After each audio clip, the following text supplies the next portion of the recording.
What is up, folks? NYKF31 here. How is everybody doing? Hope all of y'all are well.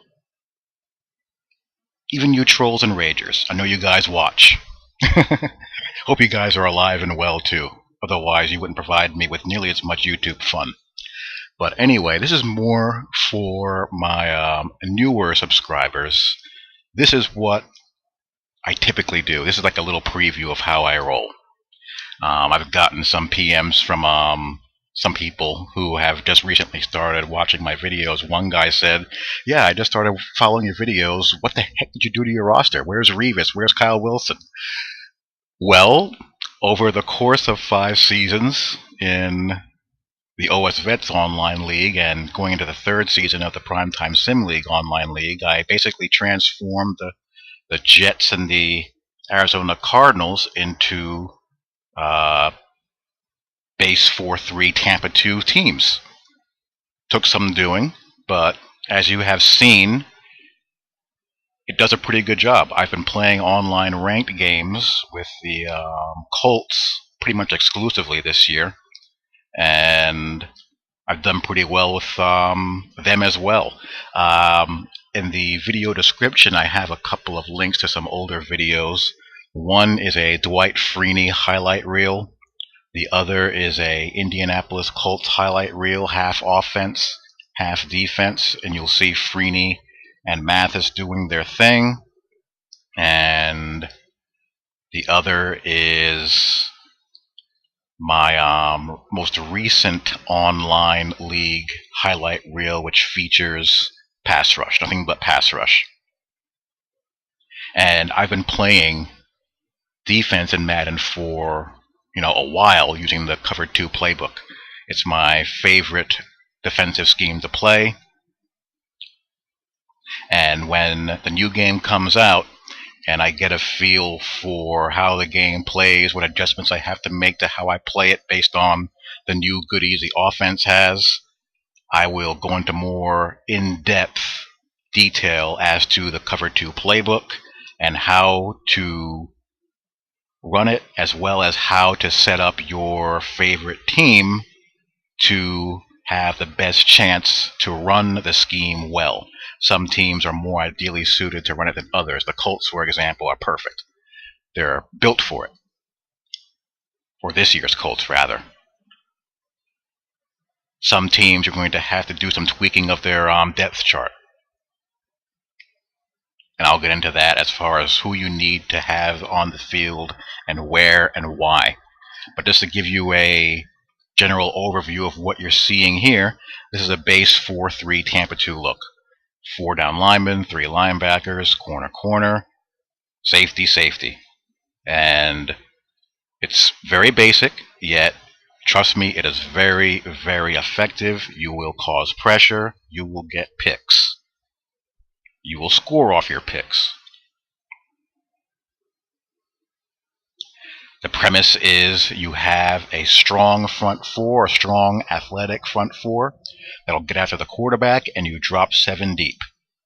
Corners.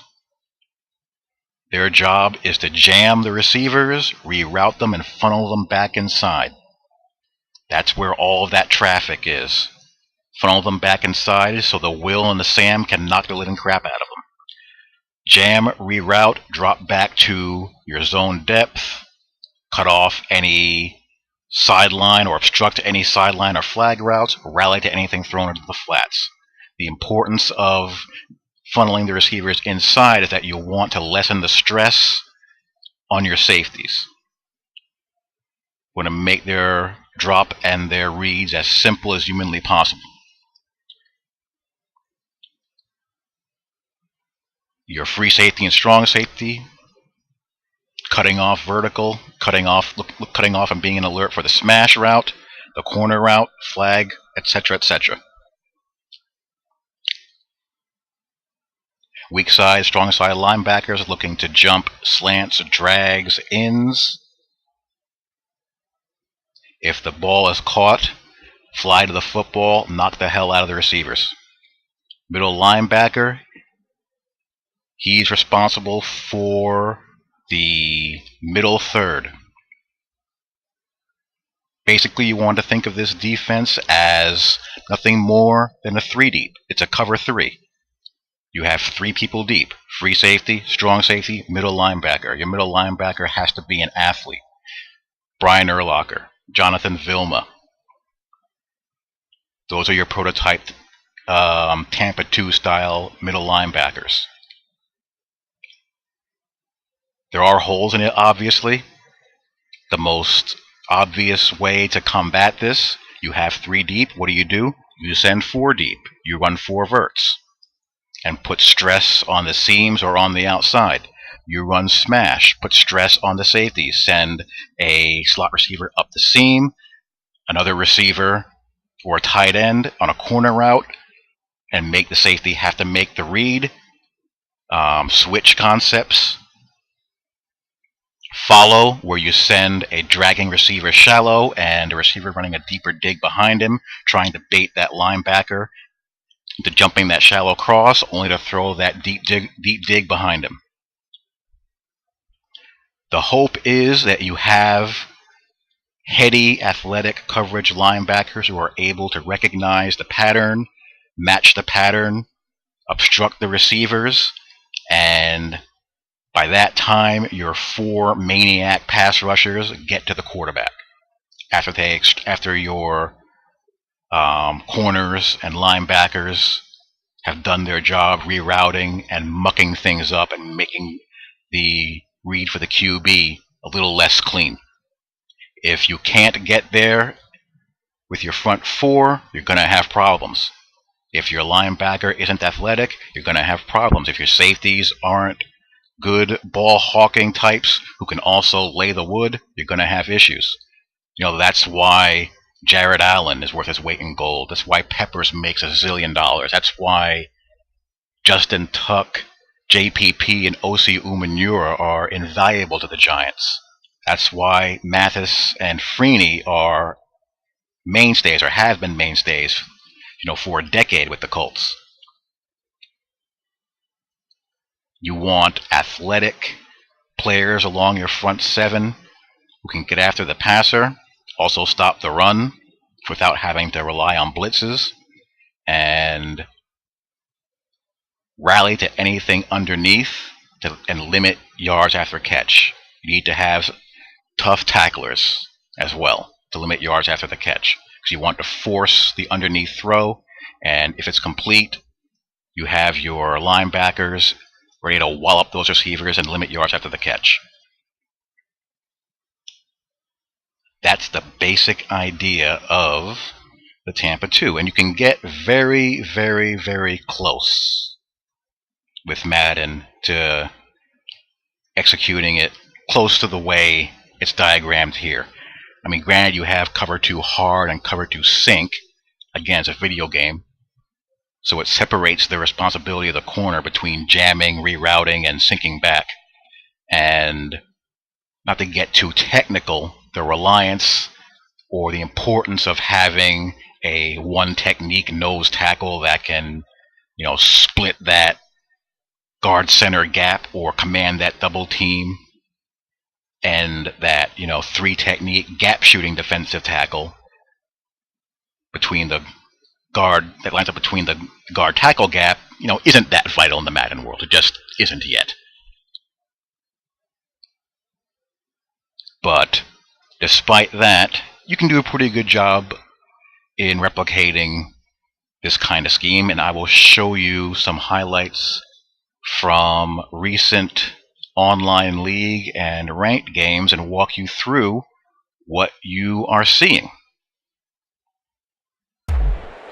Online ranked highlights. Colts Falcons. The way I have the Colts set up in must-pass situations is I want to have my 4 best pass rushers, my 4 best, most athletic pass rushers on the defensive line on the field at the same time. So in passing situations, I move Mathis to defensive tackle. I put in Ernie Sims, a pass rushing linebacker, at his place at defensive end. Freeney stays where he is, and I sub in their next best pass rushing defensive tackle. Cover 2 sink out of the 4-3. Corner maintaining that zone depth. I am controlling Melvin Bullitt since his zone coverage gives me heart attacks at times. So I have Julio Jones bracketed. Nowhere to go. Pat Angerer, 80 zone coverage. Recognizes the pattern, matches the pattern. This is what high zone coverage players do. They're quick to recognize and match the patterns. Stoned. This is a long yardage situation, by the way. Passes him off and then sinks back to his area to pick up whoever's coming in. Connor, 73 zone coverage. Again, recognizes and matches the pattern. Obstructs the cross. The other corner, sinking back to his zone depth. Buffet doing likewise.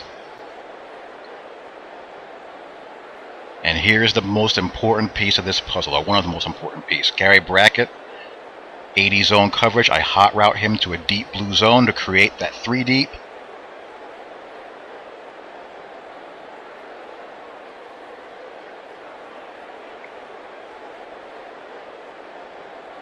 He recognizes the seam and he goes. Again, that's a zone coverage stud.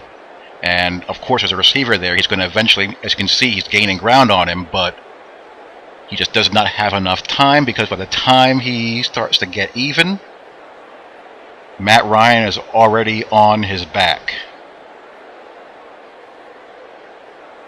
This was, I believe, 4th and 16 for him. Look at that. That's what high zone coverage backers will do. Freeney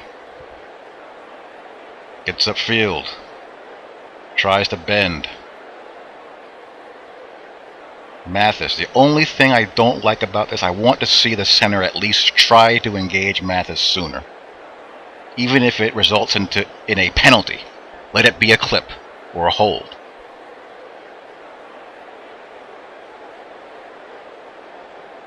But Mathis beats him with a good chop rip move. Done.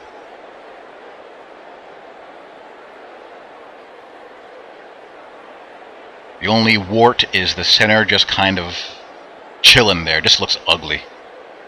At least have him try to do something. Granted, because I have the line spread, it's asking a lot for a center to be able to get over there and to snap with the ball. I don't think there's a center capable of doing that based on how Mathis is aligned. But at least have him make the effort. That's one improvement I would love to see them do.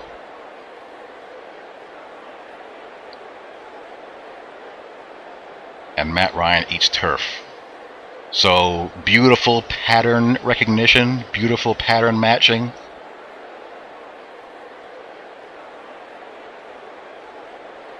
I mean, who cares about him? It's 4th and 16. You can wave your arm all you want. Online league game. Another long yardage situation. 4-man rush. I'm using Connor Barwin there, and you see Jake Long. He's a stud. Just bullying me. Aaron Curry is having a little bit more success running the hoop. And this is Tampa 2 out of the dime. David Harris hot routed into a blue zone. His zone coverage rating is 70. Still pretty good. Not to Brackett's level, but solid. His hit power is 90. And I believe he wanted to go here. But again, Harris is there lurking. He's already forced 2 fumbles over the middle today. And you see the slot corner, another zone coverage in the 80s. I think his zone coverage is 80. Either 78 or 80. Again, high for a slot corner. That's all I need. After he lets his man go, he recognizes the pattern and sinks back to obstruct the throw. So he's hesitant to go there. Nothing going on the right either.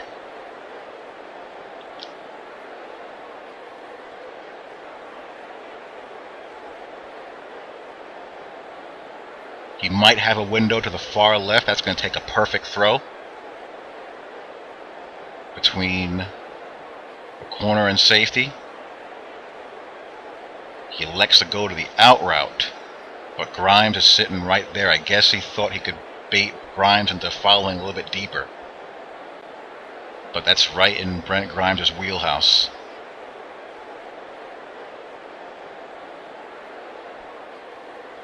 So the pressure didn't quite get there, but I had solid coverage behind it. Everyone did their jobs.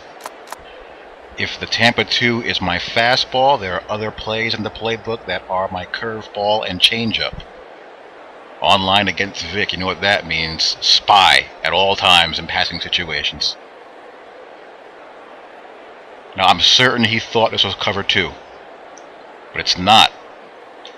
It's 3 deep, but it's not Tampa 2.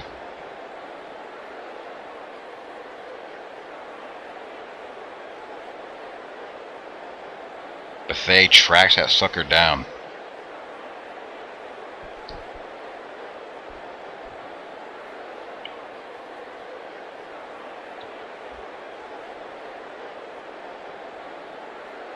After seeing cover 2, cover 2, cover 2, I'm sure he thought that he could get Deshaun Jackson behind the linebacker on that post route. Why did he think it was cover 2? I can get on the corner to your right here.